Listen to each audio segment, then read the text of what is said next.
Excuse me. Good afternoon, everyone. I stand before you today not simply as the son of Aung San Suu Kyi, but as someone deeply concerned for her life and for the millions suffering under Burma's brutal military regime.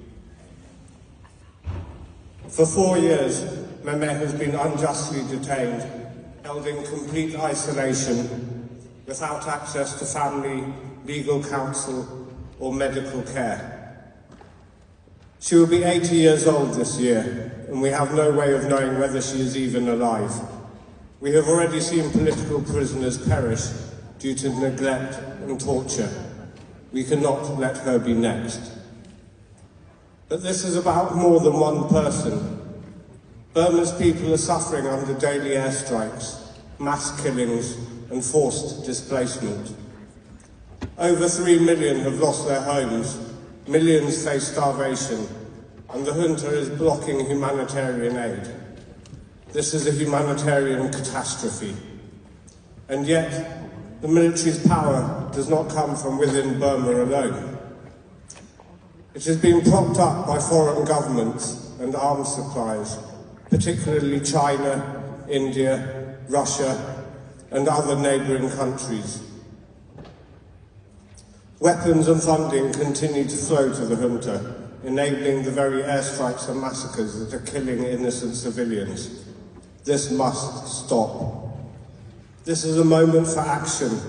The US and its allies must act, not just with words, but with concrete measures.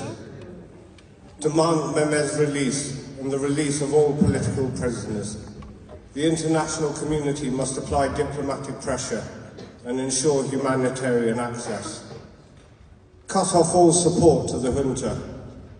Any country or entity supplying arms, fuel, or financial aid to Burma's military must face strict sanctions.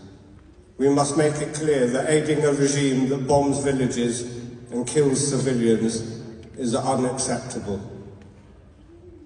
Pressure China and other enablers. These nations must be held accountable for their role in sustaining the junta. We must call on diplomatic allies to urge them to stop supplying weapons and resources that fuel this war against innocent people. Support humanitarian relief. The people of Burma need clean water, food, and medical aid, basic human rights that the junta is denying them.